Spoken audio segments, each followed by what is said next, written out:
उस्ताद वाहिद हुसैन खान साहब जो थे वो बहुत बड़े गवैये थे। और वो अपना तानपुरा ले आए मेरे घर पे, और ये पुराना, पता नहीं कितने 100 साल पुराना एक उनके ख़ानदान का तानपुरा था।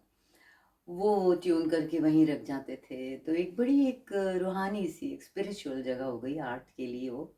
ये कैसे लगता था जैसे कि सारे आके सुबह, और वो बिल्कुल एक तपस्या कर रहे हैं, जो कि वाकई यही होता था। बाबा महाराज तो वहाँ मेरे यहाँ रह रहे थे।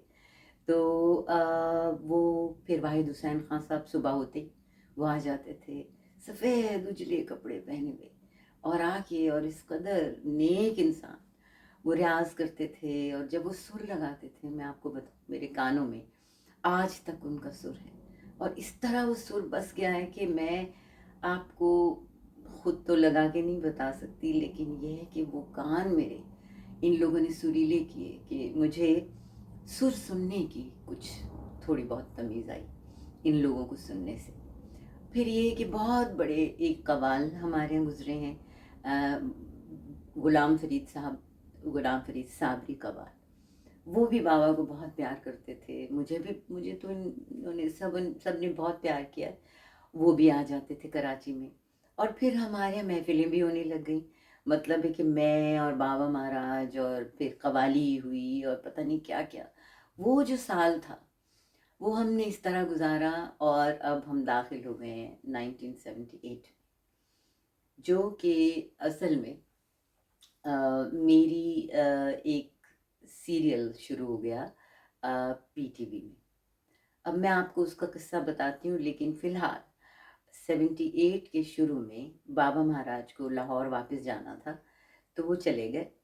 और मुझे एक जो डायरेक्टर थे उस वक्त के कराची टेलीविज़न स्टूडियो के, अ, ज़मान अली ख़ान, जो कि बंगाली थे।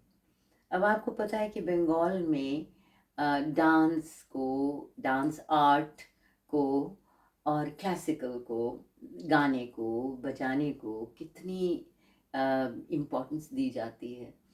और ये सुना है कि लड़कियों को अगर गाना बजाना और रक़्स ना आए तो उनके रिश्ते भी नहीं होते। अजीब सी बात है, हमें तो इस तरह लगता है कि ये कैसे होता है, लेकिन ये सुना है, और ये हकीकत भी है।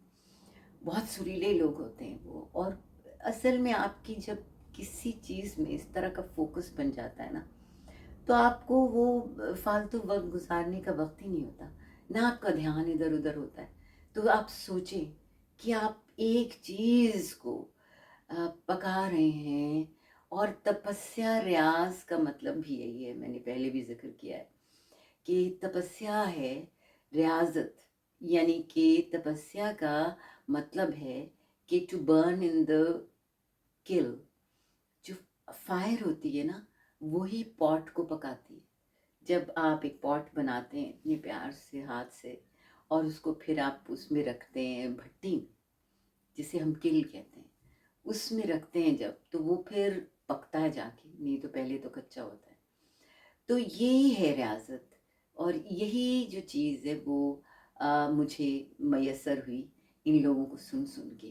क्योंकि रागों की तमीज़, के थोड़ा बहुत राग क्या चीज़ है, क्योंकि ये भी मैं आगे चल के बात करूँगी कि रागों की एक अपनी दुनिया है, तालों की एक अपनी दुनिया है, बिल्कुल।